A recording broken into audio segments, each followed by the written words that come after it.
see what happens.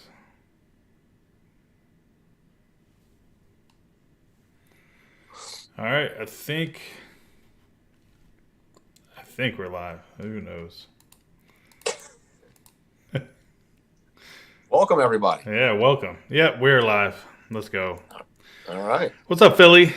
How are you, sir? Oh, I'm doing good.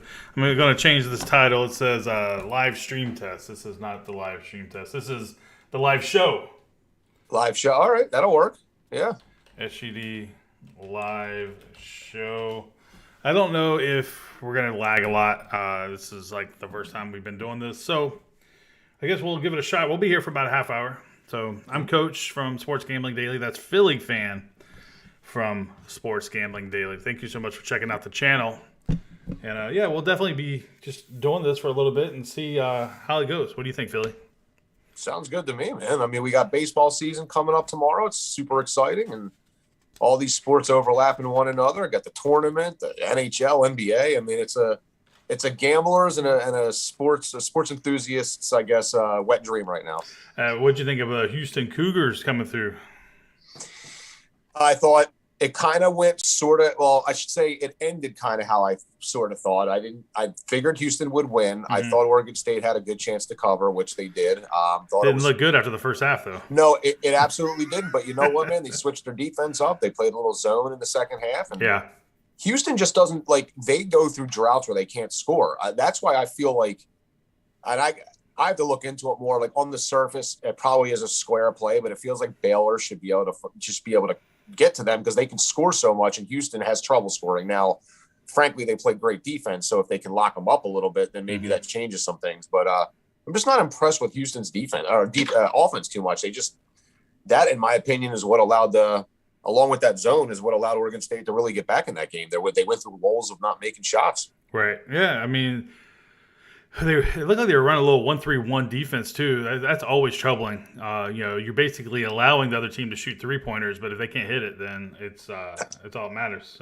So, I mean, There was a couple bad calls there at the end by the refs. They kind of hurt Oregon State a little bit, but and then Houston just wasn't hitting their foul shots either. Like they were like going 1-for-1 at the line, which was great for us because since we had Oregon State +8. Yeah. So, which at the end there, he got a little dicey there at the end. That clutch 3-pointer at the end. Oh my God. Yeah. The funny thing is the two angles that I liked the most was that and the under, and I kept debating back and forth which way it would have gone. I believe it did stay under as well. I think it did. But yeah, it got a little sweaty at the end. There's no doubt about it. I know the whole first half, and I didn't get the chance to see the entire first half. I was following some of it on Twitter and just reading random comments. It was like Oregon State, everything was going against them as far as calls were concerned. Mm-hmm. They were getting charges called against them. And then, the other way around, Houston was getting called for, they would be, they were getting blocking fouls when it should have been charges. And it's just like, what a nightmare. Maybe at the end of the day, it's not best for the tournament if Oregon State makes it or not, but I don't know. These teams that are in there right now, it's kind of wild. I was disappointed that Oral Roberts didn't make it. Oral Roberts, yeah, kind of Oral Moorhead and the Beavers, and all together. Hey, man, we had a pretty good NBA slate yesterday. Hey, the Clippers. That team is streaking lately, man. I don't know if you noticed, but they won 6 in a row now. Yeah, I watched that game last night. The line was interesting because it was Milwaukee +3 for most of the day, and then Paul George got ruled out. But I'll tell you what, if anybody's sleeping on this Terrence Mann kid, my God, what an absolute beast he is. And I think that's mainly the reason why they probably got rid of Lou Williams, because he's Lou Williams right now ×3, because Lou is obviously a lot older. Sure. This kid just is relentless. I am extremely impressed with him. It changes a lot. That changes a lot for them. Adding him, Reggie Jackson's playing really well. If they play at that level, they're going to be really tough to beat, I got to say. Well, you had to think that they were going to eventually. I mean, they were playing pretty crappy for a while. So let's talk about the Clippers versus the Magic today. So you get the Magic, last I looked, I think it was 10.5-point underdogs. They've covered the last 3 games. I think that that's, I kind of lean towards the Magic here. Mainly because the Clippers, okay, so it's a back-to-back situation. Do we know Kawhi Leonard's going to play? Paul George got scratched out late last night. So does that mean there's actually an injury there, or were they just resting him on the first game of a back-to-back? Magic's one of those small market teams that no one really pays attention to. True. Yeah, I mean, they're certainly playing with, I mean, those guys that are on the floor for them right now, I mean, they're getting an opportunity. So they're going to give it their all and play right to the buzzer. And, it could be a game that, like you said, guys are ruled out for the Clippers, or maybe they just walk into it thinking we can win this game with our C effort, and I mean, they played the Lakers tough, but I'm not comparing the Lakers right now to the Clippers because the Lakers are missing half their team. But yeah, man, you got guys on Orlando right now that are getting an opportunity. They've just brought in Otto Porter from Chicago, who was like a number 3 pick in the draft a couple years ago. He's supposed to have some really good upside. Yeah, and he's coming off the bench. Yeah. Yeah, I like their coach, man. He gets a lot out of those guys. But I just feel like if you're an NBA player and, like Bacon and Birch and some of those guys that don't always get an opportunity to play heavy minutes, I mean, it's got to be great for them.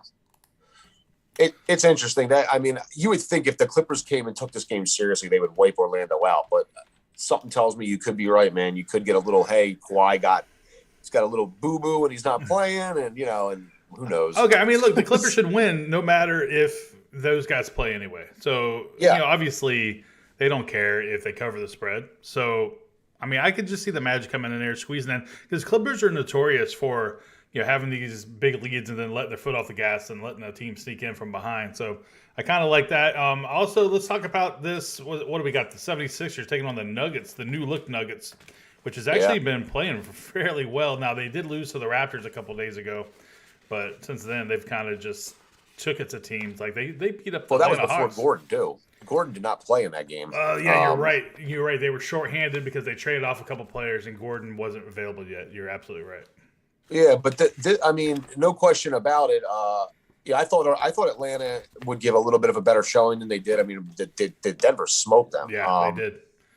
It's the same exact opening line today, though. I mean, it was Denver. It was Atlanta plus 4.5. It's the Sixers plus 4.5, unless it's moved. I'm not sure. I think it's still 4.5. Yeah. I mean, one thing I will say is the Sixers play better defense than Atlanta does. I mean, they give an effort on both sides, but you're still missing your top piece in the middle. What are we getting with? I mean, which Denver team are we? If we're getting the Denver team that played against Orlando, Atlanta, excuse me, that's a tough game for the Sixers going there and trying to win that. Honestly. Yeah, and it's not like the Hawks have been playing really bad defense either. So, but they just got smoked, man. It was like a cascade of things, like where it's just like all these turnovers. I mean, they played them. Actually, I think the Hawks were winning it after the first quarter, but then after that, it was just blowout city. Yep. I mean, I think it was a 10-point game at half, but you're right. It was close early. Harry DJ in the comments, he said Atlanta gave up in the second quarter. He's absolutely right. Harry DJ from our Discord, he's in the chat right now. What's up, everybody? Hey guys, how you doing, Harry? He's definitely right because they were actually leading early too. I mean, Atlanta's playing good ball too. I mean, they're got their coaches believing. McMillan's a good coach. Denver has got they got hopes and aspirations of trying to win another. Not win another title, but have a chance to at least get to the finals. I mean, they made the Western Conference Finals last year, right? The bubble. Right. Yeah. So they played the Jazz and that was a hell of a series. Yeah, the Jazz the Nuggets came back and beat the Jazz in that series. I remember because they were up 3-1 and then they ended up losing it. That is correct. That was the Donovan Mitchell and Jamal Murray show. Jamal Murray show. Yeah, exactly. Pretty incredible series actually. I don't know, man. I didn't look into this heavy yet. I mean, my gut feeling kind of tells me that maybe Denver could cover this, but would it shock me if the Sixers hang right with them? No, I just Denver's pretty deep right now. Well, the Sixers have been playing some of their best basketball of the year. Without Joel Embiid, it's kind of odd. It's kind of weird, but they're playing well. They're playing well. This will be a test. If they beat this team without Embiid, I'll be really impressed. If they beat the Nuggets without Joel Embiid, they might as well just trade off Embiid. I'm just telling you right now. Yeah, right. That'll be what they should do. You got Fear the Beard in the chat. He says Nuggets -4.5. Yeah. I don't really disagree with that, to be honest with you. No, on the surface, I would agree with it too, and that's coming from a guy who's a humongous Sixers fan. So I'm with you on that. I can't really speak against that unless there's some weird lineup alteration. I mean, the Denver Nuggets don't really do that. I mean, they play pretty much everybody. Mm-hmm. I would think since they made this trade, they want to get the continuity together. Sure. I don't know. Like I think for example, I think the Bulls are going to be a really good team going forward with the moves they made. But certainly these last two games, they haven't really. They've gotten annihilated twice, and I don't know if it's because they're trying to figure it out or whatever. But it seems like the Denver trade, at least for the first game, was a much more seamless transition than it has been for the Bulls. That's for sure. Right. All right. Well, let's move over to another game here. We got the Hornets taking on the Washington Wizards. All right, so the Hornets are, last I looked, was a 2.5-point favorite on the road, taking on this Wizards team that you and I texted last night. I just still don't understand how the Wizards handled the Pacers like they did. I mean, it's one thing to beat the Pacers, but they beat them by 8 points or so, and put up close to 130 points on the Pacers. I just don't get it, to be honest with you. Well, what's wrong with the Bradley Pacers? Beal wasn't even playing. Yeah, it doesn't make sense. Well, Westbrook turned back the clock. I didn't see his exact timeline, but apparently, he had a monster game. I didn't see where exactly he finished, but it was pretty awesome. Yeah, guys, anybody in the chat know Westbrook's exact stat line? I know it was like an NBA record. He had over 20 assists. Obviously a triple-double. I mean, the dude was playing NBA 2K. Yeah, maybe he's finally, he looked like he was a little banged up early in the season. Maybe he's finally starting to get it. Because if you look at Washington, man, they got some talent on that team. They don't put it together defensively enough. Mm-hmm. But yeah, I don't know if Indiana took them for granted, came in there just thinking they were going to wipe the floor with them, but that's embarrassing. Yeah, I expected the Pacers to dominate the paint. Who is possibly could hold back Sabonis and Turner and those guys, but hey, I was wrong with that one. So, hey, we got the Hornets and Wizards today. What are you thinking with this one? Well, do we know anything about Beal's status at this point? No, it's a back-to-back spot. Obviously, Charlotte's playing pretty good, but they were without Malik Monk the last game. I know he's been playing great for them. So he is probable for this matchup. He's probable. Okay. Yep. I know I'm blanking out on it. Who are they missing? They're missing somebody right now, right? LaMelo Ball. LaMelo Ball. Right. He's been awesome this year. They didn't seem to miss a beat a little bit the last game. They played very well. You're getting what's his face back in the lineup again. I just blanked out on his name. The guy that was starting before LaMelo. I just can't think of his name. Devontae Graham. Yeah, Devontae Graham. Right. So he's got another opportunity to re-enter the starting lineup again. Charlotte's a good young team, man. They got some good young pieces. Probably on a back-to-back spot, I'd probably lean Charlotte early. Might look at the money line on that. It's spread short, but no, I agree. I'll say this: if Washington gives that effort again, who the hell knows? That was pretty impressive. Yeah. Back-to-back. So Bill didn't play yesterday.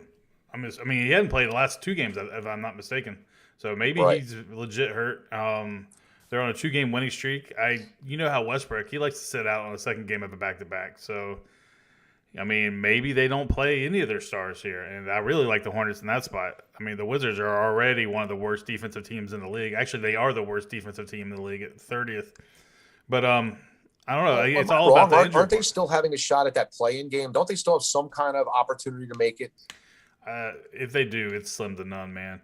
And Yeah. as far as Westbrook, Vitter in the chat, what's up, man? He says Westbrook scored 35 points, I guess 14 assists. I don't know if that's rebounds, but 14 and 21. So his line was 35, 14, and 21. That's crazy. If you tell me he's going to have that stat line before the game, maybe I reconsider everything. But that's just embarrassing for the Pacers, to be honest. That is embarrassing. It really, really is. That's a bad loss. Jesus Christ. But that's an unbelievable stat line. My God. Right. Yeah, no doubt. And we only got one other game to talk about here on the NBA slate. The Hawks versus America's team, the Phoenix Suns. America's team. Yeah. Hawks struggled, man. So after ripping off 8 wins or whatever it was, and then I called it and be like, hey, this team is not as good as their record. And y'all gave me shit over that. But your boy was right. The Hawks are 12-13-1 on the road this year. The Phoenix Suns, man, they've ripping and running all season long. They're good on the road. They're good on the offense. I love this Phoenix Suns team. Third-ranked defense. I'm leaning towards the Phoenix Suns. I think it's already up to 7.5, so I'm not a huge fan of that line. It opened up at 5.5. What do you think? Yeah, I would lean that way too. All that line is starting to lose value, definitely. I mean, sometimes at that point, I would lean it, but when you start getting away from that many, it's almost got to kind of be careful a little bit. Yeah. I'm seeing on the Hawks side. I looked at their injury report. It looks like Bogdanovich is out. Gallinari is out. Capella is questionable. Hunter is questionable, and so is Lou Williams. So, I mean, those are huge subtractions to that team. Lemon Pepper Lou, he's not going to play, huh? Man, in Phoenix they got those wing stops there, so you gotta. Well, he's back home in Atlanta, man. He's gonna run it. He's gonna be in that place probably 4 days a week. Hey, nothing wrong with that. I got to tell you though, and this is kind of like a Sixers point, but it's really about Phoenix. The Sixers drafted Mikal Bridges, for anybody that doesn't know that, and he's from Philly. He went to Villanova. They drafted him, and during his draft day interview, while he's wearing the Sixers hat, somebody leans in his ear and tells him he got traded to. I guess he was traded right to Phoenix, if I remember correctly, and they got Zaire Smith. Right. Zaire Smith is not even in the NBA anymore. He never made the friggin' team. Right. Here's a guy on Phoenix that is a glue guy that is really, really playing elite basketball for them, and we traded defense. This guy for a bag of golf balls. So I just want to say, like, I can't I picture him on the Sixers right now. It would fit perfectly the way he plays defense, the way he shoots a three. It's disgusting. Well, I mean, that was a disgusting trade. That seems to be the 76ers way, because you guys had Christian Wood. You gave up on Fultz too soon too, man. Well, the Christian. All right, fair enough about Christian Wood. I agree with you but that was during their 10-win process season when Christian Wood was in the G League. Like, he wasn't Christian Wood that the Christian Wood is now. Mm-hmm. You could see it. You could see he had skill, and I was like, same thing. They drafted Vucevic, they traded him away. They drafted Christian Wood, they traded him away. I mean. Man, y'all should have a championship by now. I mean, they go down the list of guys.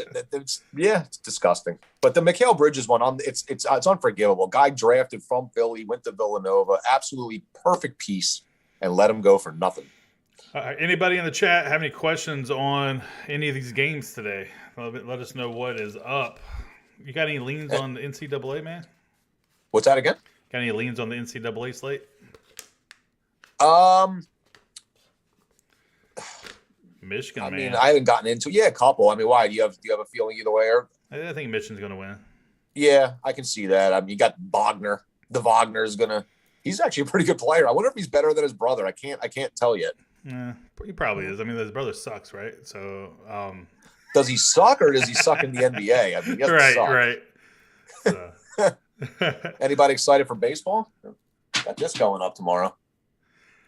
Let's see here. Oh yeah, baseball, dude. Here we go. This is going to be the first time ever they're going to have an undefeated team in the league. It'll be the Astros. They'll win 162 games. You heard it here first, so that's the way it works. But and Philly, I don't know if they're going to win much, but yeah. So Harry DJ says 35 points, 21 assists, 14 rebounds for Westbrook. That's absolutely insane. Yeah. Honestly. 21 assists means your guys are hitting shots. Like, I mean, Washington doesn't really, they're not like known for like lethally making shots all over the court outside of like Bradley Beal. Like, that's ridiculous. I agree. 100%. I mean, that's probably why they scored 132 points or whatever it was. Yeah. Harry says he's the most double-double for the Wizards in 38 games with them. Yeah. I mean, Westbrook's been unbelievable, but that's always been Westbrook's game. He's a big-time stat guy. All right, so who the Phillies play first game of the season? Would it be pathetic if I told you that I actually am not even friggin' sure? Yeah, well, I don't even know who the Astros are playing, so it's not a big deal. I don't know who they open up against. That's actually kind of sad. I should probably look at that. I'm looking it up right now.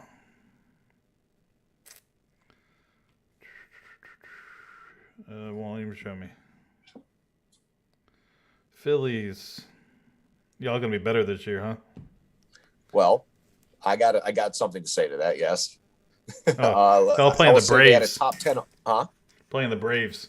The Braves. That's a tough matchup for them. They had a top 10 offense last year. Mm-hmm. They had the worst bullpen historically in the history of baseball, and I'm not even joking. That's a fact. By far. Oh, They I would missed give the you playoffs by such 2 crap games. over that. I was giving you so much crap over that crappy Well, it was a lineup, joke. man. It was so It was a bad. joke. They missed the playoffs by 2 games with the worst bullpen in the world. They were making a point that if the Phillies would have had the Detroit Tigers bullpen, which had an ERA of 4.5, they'd probably make the playoffs. So I look at the improvements that they made to their bullpen, which is drastic. It's way better than it was.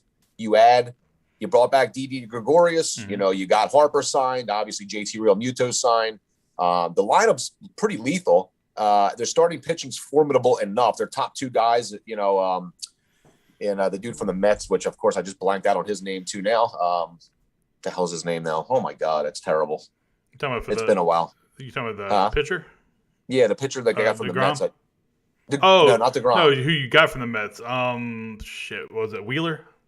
Yeah, exactly. Wheeler. Yup. They have I'd say their top 3 starters are decent, and their bullpen is much improved, and they still have the same lineup. I already put in I don't do a ton of futures bets. I do for baseball though. I already took them over 80.5 wins. I think they're going to have more than that this year. I mean, if their bullpen is even remotely improved, which it looks like it will be, I think that's I will never say anything's a lock, but I like it a lot. I agree with you. I mean, because you're right. They should have made the playoffs last year, and they gave up so many games in the 9th inning and the 8th inning. It was actually very comical. So the Astros open up with our rival, the Oakland A's. That's a loss. I just want to see Mike Fiers on the mound. Give me Mike Fiers, and then we can call it a do you think everybody's going to be booing the Astros this year, or do you think they kind of just gone out the window already? Opportunity to do it last year. They got away scot-free with that crap. Nobody got in trouble.